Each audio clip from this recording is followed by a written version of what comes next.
Hey guys, welcome to another free chat with Gino. It's been a while. It's been a week, so I haven't been able to talk to you guys in a bit. But I'll be watching SmackDown later tonight. That's a good thing about having it on Netflix. You can watch whatever you want. But today I'm gonna give you two top 10 lists. My favorite wrestling theme songs of all time, to this point, you could say, and also um, I'm gonna go with my top 10 favorite wrestlers of all time. I figured I should make some video here today because I haven't talked to you guys in a while. I want to let you know I'm still alive and everything's good. For those of you that pay attention to this channel, that is. Um, so we're gonna go top 10 wrestlers first, and a little bit explanation of why I like all these guys.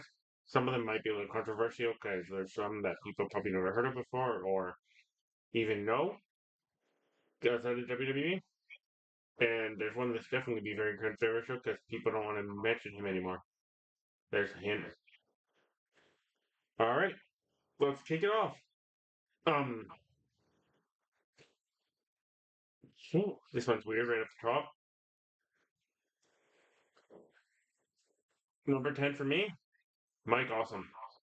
I love everything about Mike Awesome. This dude's a big man who's doing things that a big man should have been doing back in the day.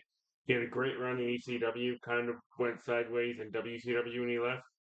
Never really got much of a chance in WWE, but the guy was extremely, extremely talented in the ring. Very, very charismatic, great moveset. Had the luck. He was just a big dude before the time when big dudes were able to do things he was able to do. Very awesome powerball move. Had a great series of matches with Masato Tanaka in ECW. Honorable mentions in Masato Tanaka that goes very good. This also I've heard to mention it's not just guys and girls, or not just guys, this is in general my top 10 favorite wrestlers. So Mike Awesome is going to kick off the list at number 10. Rest in peace to this man. Unfortunately, never got the stardom he should have deserved, so because he went to WCW, where they gave him a whole bunch of crappy, crappy gimmicks, such as that '70s guy and the fat chick thriller. This guy was a monster before there was such thing as a monster big man like him. He is the birth of people like Braun Strowman, I like to say. So if you haven't had a chance to go see Mike Awesome videos, WCW just launched the YouTube channel. Hopefully, you can find it. Unfortunately, it's gonna be crappy gimmicks, but still very good wrestling. Mike Awesome. If not, look up ECW's Mike Awesome. And just in general, if you want to find a good match, just go to YouTube and hopefully it's up there. I haven't looked myself in a while. But we got Masato Tanaka versus Mike Awesome, arguably one of the greatest feuds I've seen in wrestling. And for that reason alone, and the fact that I truly enjoyed the dude's work, Mike Awesome is number 10 in my list. Number 9, Raven. I love Raven. Raven was what birth of Bray Wyatt and people such as Bray Wyatt. Without Raven, there is no Bray Wyatt. Raven is a criminally underrated wrestler, charismatic as fuck. Got his gimmick, this cult leader who just had this aura and enigma about him. Did amazing work in ECW. When he was given the chance at WWE, did some great, great work with the Flock in WCW. Had an awesome run in TNA, even won the AWA Championship a couple of times. And as a former ECW champion, former WWE Hardcore champion, former United States champion and WCW as well as tag team champion. The guy just got that brooding loner goth gimmick and cult leader personality. That was probably one of the best DDTs you'll ever see in your life. Had once again an amazing feud with Tommy Dreamer, honorable mention Tommy Dreamer. I absolutely love Tommy Dreamer. Unfortunately, will not crack my list of top 10 favorite wrestlers because I have 10 people above him, just slightly above him. But Raven is Raven is arguably one of the most, in my opinion, influential people in the history of wrestling. I know he doesn't get mentioned as much, but Raven was able to do everything that was thrown to him, and he did it perfectly. And like I said, without Raven, you don't get Bray Wyatt. You don't get people such. I like Bray Wyatt. Um. So yes, Mike Awesome, Raven. Ooh, mm, mm, this one's tough. I'm dealing with in my mind. I have a few people going in at number 8 here.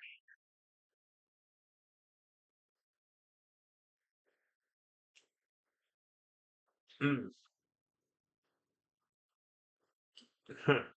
Christian. Not only because the man's Canadian, Christian was Christian is charismatic as hell. Arguably one of the greatest one of the greatest tag teams of all time with Edge and Christian. Their feud with Dudleys and the Hardys, absolutely amazing. The guy could do everything he wanted to do in the ring.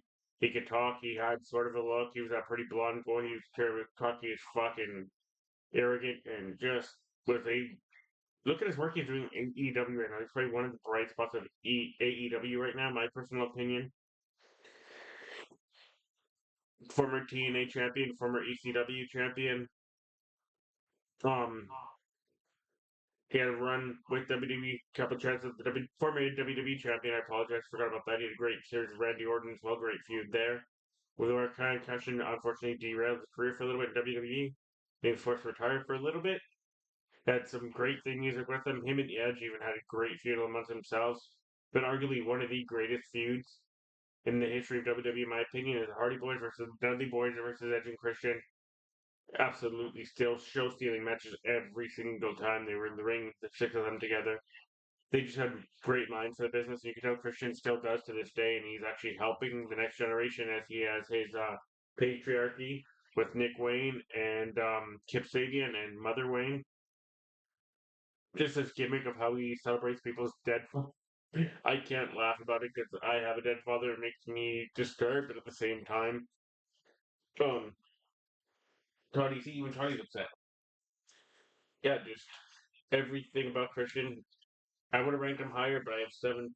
I have a few people ahead of him, unfortunately. So Christian is going to go in at number 8.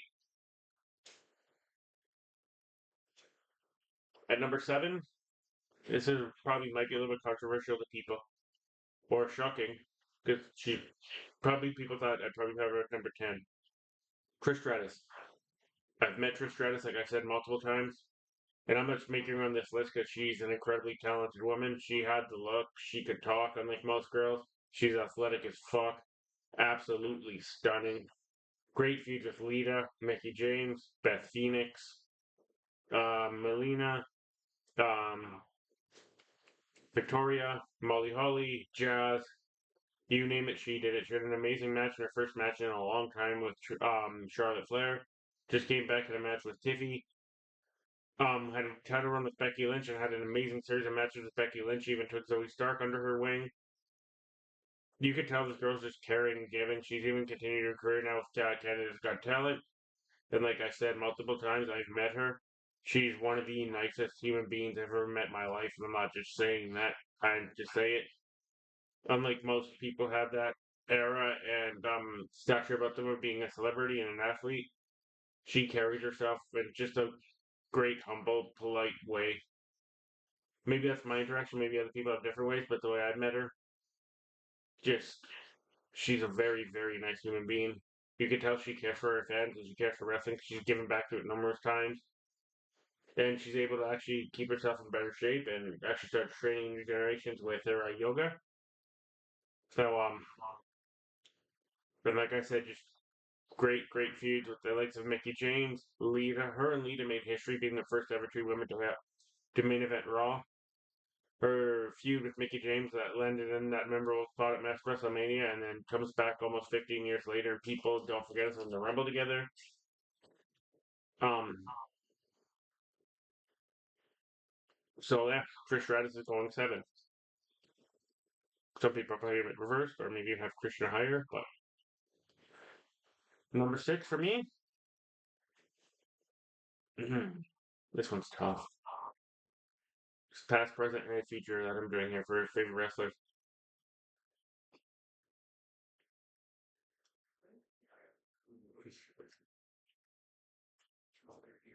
Oof, this one's tough. So I'm battling with a few people in my mind right now who are in number 6.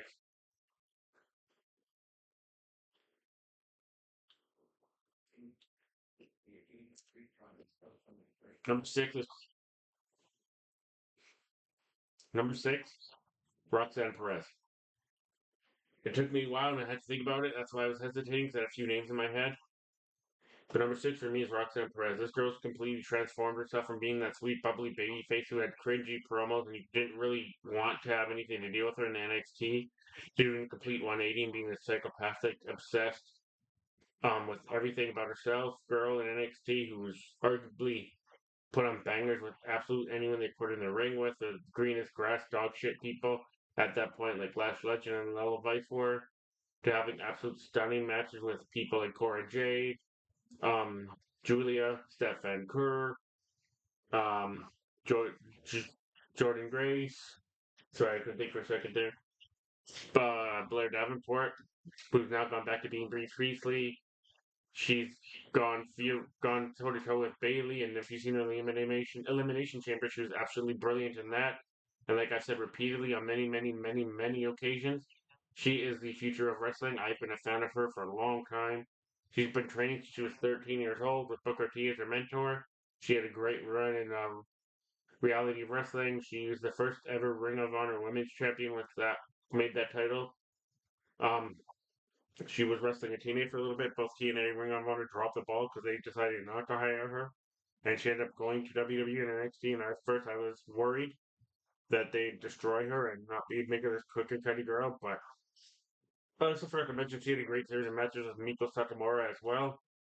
She had a great match with Indy Hartwell. The girl just everyone they put in the ring with, she is absolutely fucking brilliant. Raquel Rodriguez, who I think is dog shit, she make look good. Um, just this girl is money.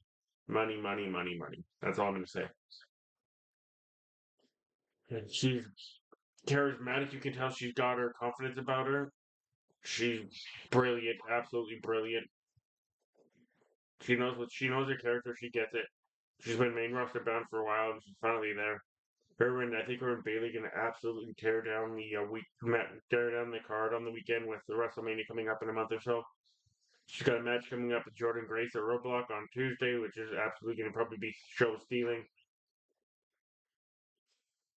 So therefore, at number 6, we have Roxanne Perez. So let's recap. Right now, we have Mike Awesome, we have Raven, we have Christian, we have Trish, we have Cora Jade. Or sorry, not Cora Jade. We have Roxanne Perez.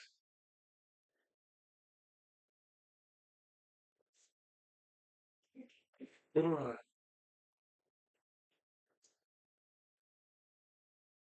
Hmm.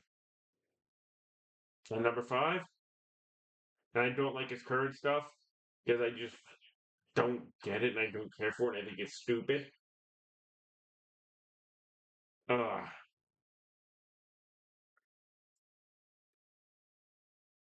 Edge. Everything about Edge. Same things I'm going to say what I said about Christian a little bit earlier. The feuds he had with the Dudley Boys, the feuds he had with the Hardy Boys, the feud he had with Christian, the stuff he did with Kurt Angle. The guy is charismatic as fuck. He gets the business. He gives back because he started. You could tell when he started. Judgment Day was giving back, get Damian Priest and Rhea over, and guess what? It worked. He's been able to come back from that serious neck injury. He had an amazing feud with Randy Orton and John Cena. He had a great tag team with Randy Orton as well.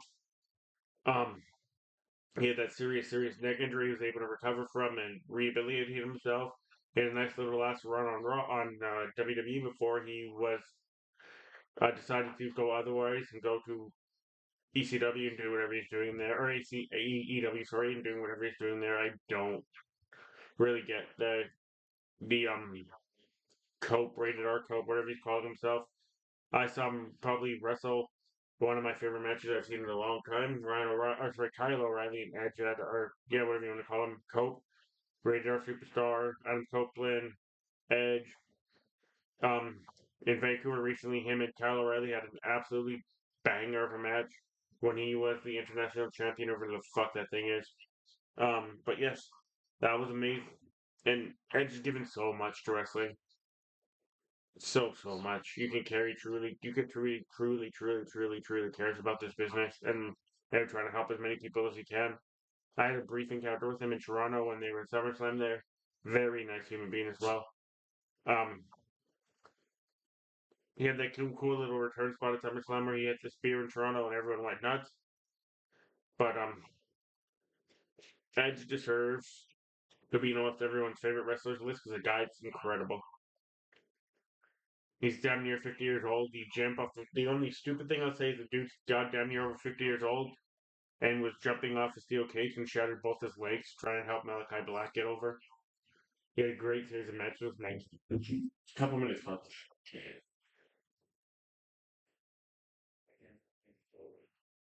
And this is where the controversy is going to be.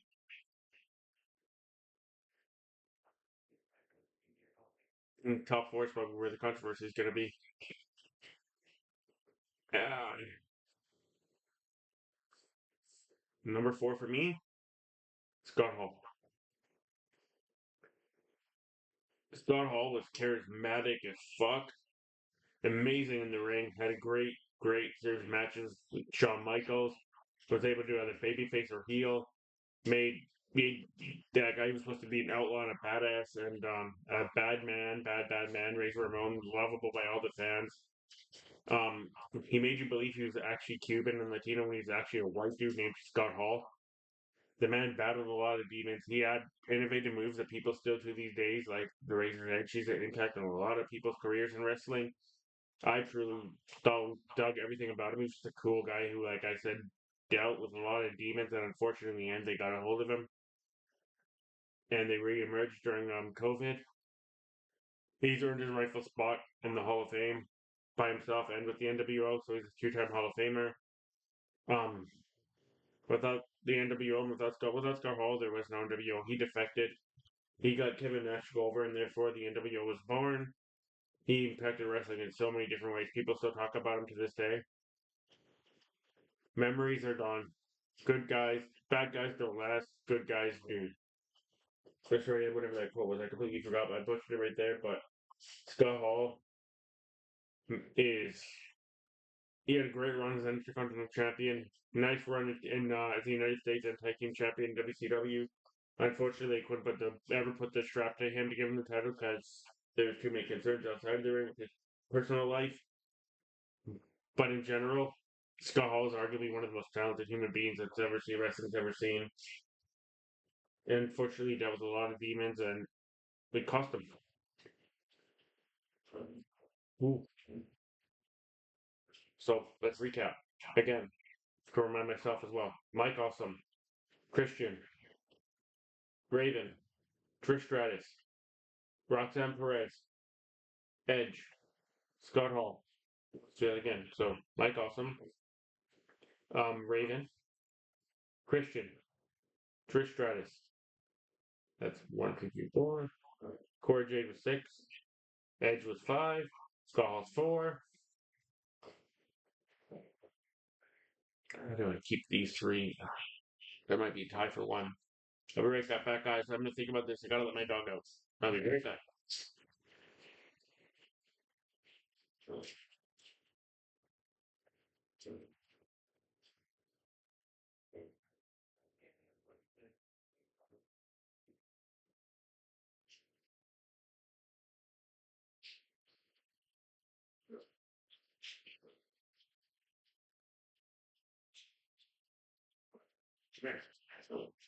How do you feel?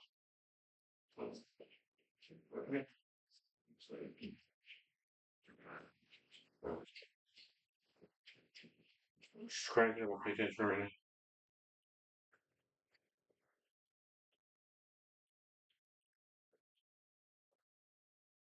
We might have a tie for number 1 here, guys. And this is where the real controversy comes in. I can't put him any higher I would have. At number 3, Chris Benoit. Go back and just watch Chris Benoit matches. The man was absolutely, utterly talented. I had the privilege of seeing him several times at both house shows and just live shows in WWE, like Raw and pay-per-views. I saw him with list I'm gonna make later, part of my least favorite pay-per-views of all time. New Blood Rising at WCW. What a horrible pay-per-view that was. But everything Chris Benoit touched, in my opinion, for the most part, was gold. His Four Horsemen run, his Radical run was kind of weird, but they didn't really do much with it in WWE. The man's a former WWE champion, former tag team champion with Kurt Angle, former United States champion, former WCW champion, former WCW tag team champion. You name it, he did it. He was going to have a feud with CM Punk and become the first ever ECW champion, was reborn in WWE. And then he Yeah, I'm not going to say what he did, but we all know what he did. I'm not touching on that. As Paul Heyman once said it in the ring, untouchable. Outside of the ring, the man's a piece of shit. But Chris Benoit, to me, he's on the Mount Rushmore. He's a gold standard. He can't be touched in the ring. The guy was absolute intensity, believable with everything he did. He looked like a psychopathic killer. He started getting charisma. You could tell he was funny and he was trying his best. You stop it right now. Just brilliant, brilliant, brilliant in ring talent. Unfortunately, the fact they kept doing those diving headbutts because he was obsessed with Dynamite Kid made you made him eventually get into CTE, and I'll say it, he killed his wife and his kid and he hung himself. So for Chris Benoit, you're going to be in hell for the rest of your life.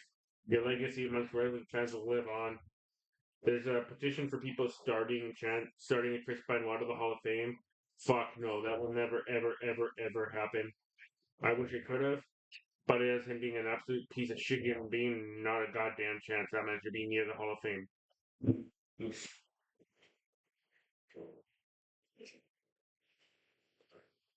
You can see by my face what Chris Benoit meant to me as a wrestler. He's one of the reasons I wanted to be a wrestler when I first saw him in Owen Hart. Yeah, I'm not going to mention the stuff in Japan because a lot of people don't know what that is, but Black Mask and Tiger Mask and his wrestling in Mexico and all that. Chris Benoit's among the greatest of all time, but what he did takes away everything he did. So there's number three. Um, Off the back of number three and Chris Benoit. Number two, Eddie Guerrero. Absolutely, absolutely, absolutely. A lot of people say the greatest of all time. Some people say top five. I have him at number two. Charismatic as fuck. Charismatic for days. Absolutely athletic. Could do everything you want in the ring. Made you feel everything. His babyface run and that speech he did with Brock Lesnar. Go back and check it out if you've never seen him talking about being an addict and having an addictive personality. And then he just became addicted to wrestling. Wrestling ran in his blood. He's part of a legendary wrestling family. Um, just the man could wrestle a broom, as they said. And he made you believe everything. His feuds with Benoit, his feuds with Angle, his run with the Los Guerreros, the Chavo, then his feud with Chavo, his run in WCW when he became the leader of LWO, to came to NWO, and they just were a job squad pretty much, except for him.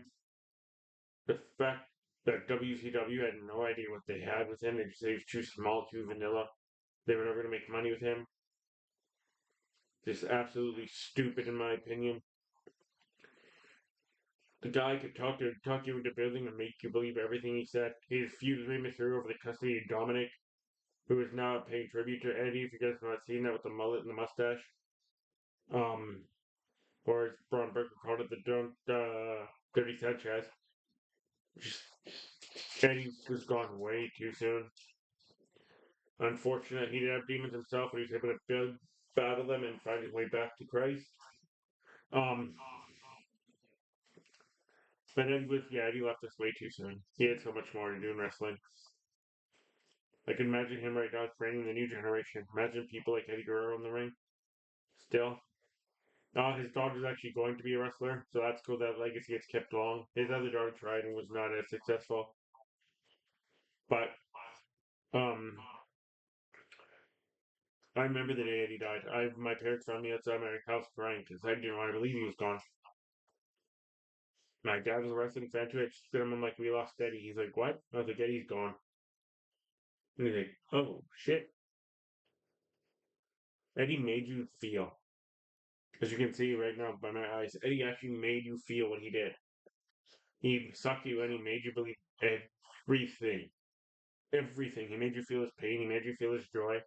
I remember when he won the title, he was so unselfish with it that he knew that JBL would have been the guy to beat him for the belt because of the gimmick that was going on. And JBL had to have that run because JBL paid so much to wrestling. He gave it to JBL. Um, that's just a guy that apparently Eddie was from stories I've read. So that's why Eddie's going to be number two for me. And here's where number one gets weird because I have a three-way tie. I don't know if I mentioned The Undertaker. I loved him. I'd put him in my top 15, just not make my top 10. Great gimmick. Did a lot for wrestling. Not one of my top 10 favorite wrestlers, though. Three guys. Three guys are gonna be number one for me. And one of them you guys already know because I have well, two of them. I have their shirts, and one I he was gonna one means as a wrestling fan and as a person he meant a lot to me because like I told you guys many times I wanted to be a wrestler and I got a hold of this guy and he just told me give him 2 more years and he's gonna be out and he's gonna start running his dad's training school and yeah, he'll come up to Calgary and he'll train me. And then the other one's his brother, and the other one is arguably the greatest of all time. I don't care what anyone says. And his run is Perk might have been the greatest run in the history of wrestling. I'm talking about Bret Hart and Owen Hart and Kurt Angle. Everything those guys touched was absolute gold. Bret and Owen feud with each other, brilliance. Bret with ability to tell stories in the ring. Like I said, Bailey's the only person I can compare to him with that right now because Bailey's a genius. She does not get the flower she deserves. That'll be a list for another day. Um,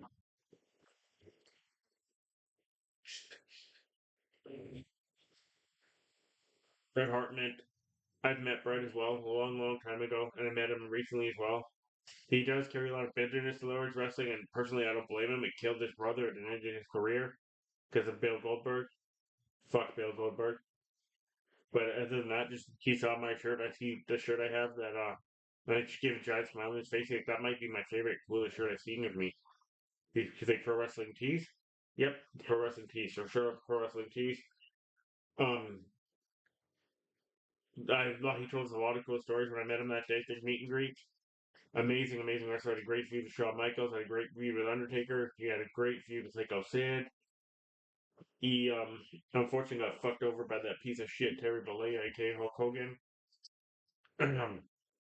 Great run with the WWE Championship. And then screwed by Vince McMahon. And Owen Hart is arguably one of the greatest wrestlers to have never held a heavyweight title anywhere. The man was doing innovative moves before it was possible. The moves he was doing, charismatic as fuck. One of the very first high flyers you ever saw, and you're like, oh, he's doing cool shit as a kid. This is stuff that people weren't doing in the 90s that Owen Hart was doing. Great storyteller like his brother, a little more charismatic than Bret. Actually, not a little more, a lot more charismatic than Bret. Great, like I said, he's a great storyteller. He was part of the Hart Foundation, was brilliant. His feud with Stone Cold Steve Austin, where he even got the I Broke Your Neck t shirt. 0-316 means I just broke your neck. Yeah, Stone Cold's on the list, but you know what? Four guys are number one. Stone Cold's on this list as well. He's number one. So I have four guys at number one. I just thought about that. Sorry. Um, and like I said, Owen, oh, it's been 25 years and I still bugging me every single day that what happened because it changed my life. I didn't want to get trained by anyone else but Owen Hart because I wanted to be just like Owen Hart as a wrestler. I wanted his style, I wanted his moveset, I wanted his mind. Everything about Owen Hart drew me to wrestling, made me love wrestling. I found other wrestlers I liked afterwards, but and Owen Hart was a dude who was my size too, a little bit taller but built like me. Um, great run with the Intercontinental title, great run with Davey Boy as the tag team champions, and Kurt Angle. What can you say about Kurt Angle? The man was absolutely incredible. Had amazing feud with Benoit. Go watch any Chris Benoit and Kurt Angle match. They will be like, holy shit, this is professional wrestling. The storytelling, the moves, the ability, the charisma. Kurt Angle had charisma for days. The dude was fucking hilarious. Go watch his Sexy Boy rip off of Shawn Michaels. Honorable mention to Shawn Michaels, among the greatest, but not one of my personal favorites. Amazing, amazing man. I mean, wrestler. Amazing, amazing talent. Arguably amongst the greatest. A lot of people say he is the best. If I had to do top 20 list later, I'd probably change it up a little bit, but not really. And Kurt Angle's run to TNA, incredible. He did the main event Mafia. And Kurt Angle's the way he transitioned so easily from being an Olympic athlete to pro wrestling, the way he got so quickly. He could carry a broomstick. He could carry a mop. He could carry a dustbin in a match. It would be absolutely brilliant. His little promo on BCL, you guys got to check out. It's fucking hilarious. Amongst other ones, the Kurt Angle just got it. And Stone Cold Steve Austin saved professional wrestling, in my opinion. That's why I love him. His Austin 316 promo that day, wrestling was saved, in my opinion. And just like, boom, this dude's a badass. We get it. He's gonna take. He's got the moon shot to him. Um, great feuds with The Rock, with Triple H, with Shawn Michaels, with the corporation and itself. This guy made it cool to be able to go to work and beat the fuck out of your boss. And as a little kid watching your parents, like, huh, I wonder if my dad does that or my mom does that. Just making you think, like, yeah, when I grow up, I'm gonna go beat the shit out of my boss because like, I think making it cool, knowing you actually couldn't. But you just made it cool to be a rebel and do things. And I remember when Stunner came out, me and all my buddies were hitting each other with it and swearing at each other and giving the middle finger and a lot of other things. And then when the beard chug came, we all did that. Just because we wanted to encrust the beers on our hands like Stone Cold, just because we all wanted to be Stone Cold. I'm bald now, but hell, I started shaving my head because Stone Cold Steve Austin had a bald head. I got an earring a long time ago because Stone Cold Steve Austin had an earring. I had goatees because Stone Cold Steve Austin had a goatee, and I thought it was cool. If he had one, I could have one. Eh, the dude could go in the ring, and then the fact that he was able to change his style from being this technical he was to just that brawler after his neck was broken and people thought everything was over. Unfortunately, he had a sad end to his career because WWE didn't see what he saw when he's like, go out and drop to Brock Lesnar in a random match on Raw. He's like, no, that doesn't make sense. He just went home. That could have been made so much money if they had Brock versus Stone Cold at a King of the Ring. I mean, at WrestleMania or something, and Stone Cold lost, but WWE didn't see it that way.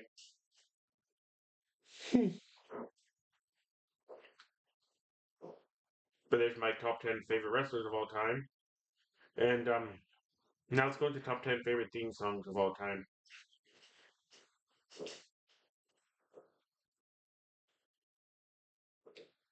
Let's kick it off with style. Number 10, uh,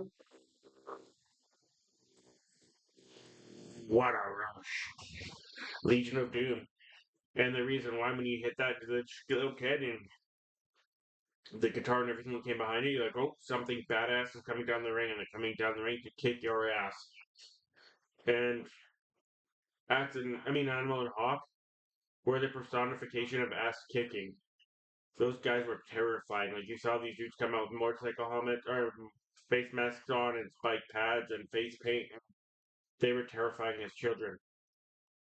They were absolutely ass kicking animals in the ring, and you could tell they were stiff as fuck.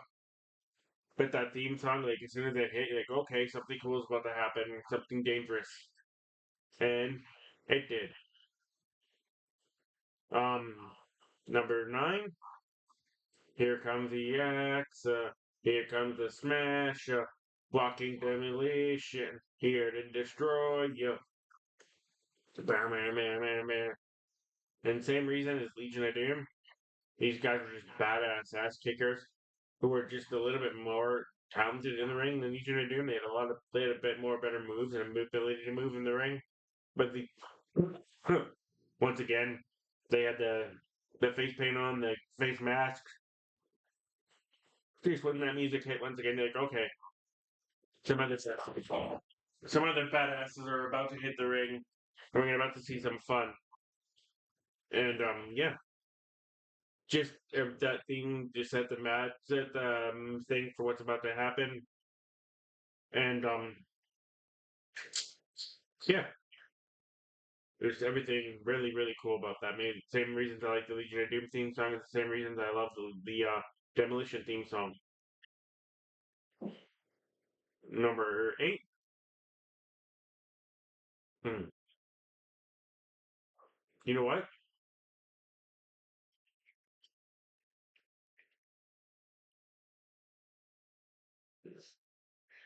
Number 8 for me. This might sound a little weird.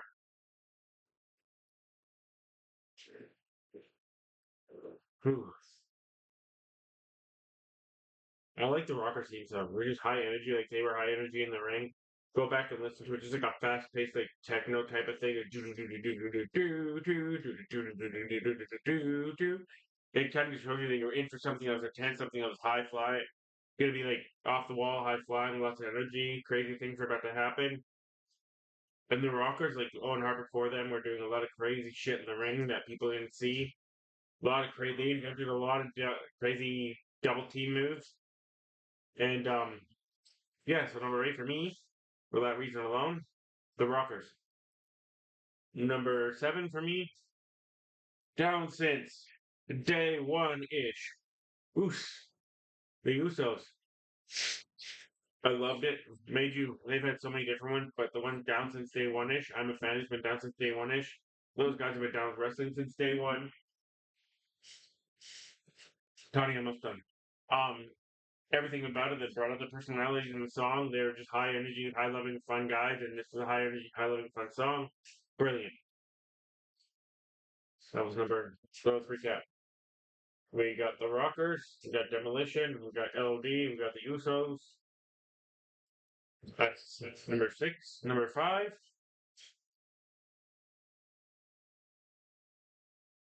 I love Ric Flair's theme song. It just made like royalty and something special's coming to the ring, and something like classy. And Ric Flair's wrestling royalty. I don't know if it's my top 10 because I'm not the biggest Ric Flair fan in the world, but the man is amazing. But that song just represented it perfectly. I'll give honorable mention to Charlotte because she got the cool techno version of it, but Ric Flair, that thing was original. It's cool. And everything about Ric Flair.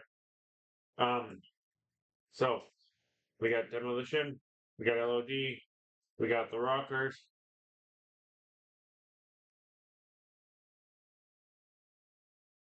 Yeah, that's us. So to Ric Flair, we got Demolition, the Rockers, Stone Cold Steve Austin. The glass breaks and you're, ooh, I got chills. Something's gonna happen. It's gonna be badass. And as soon as the glass hit, everyone exploded. Everyone had the same reaction. Something badass is about to happen, and every single time, without a shadow of a doubt, it did.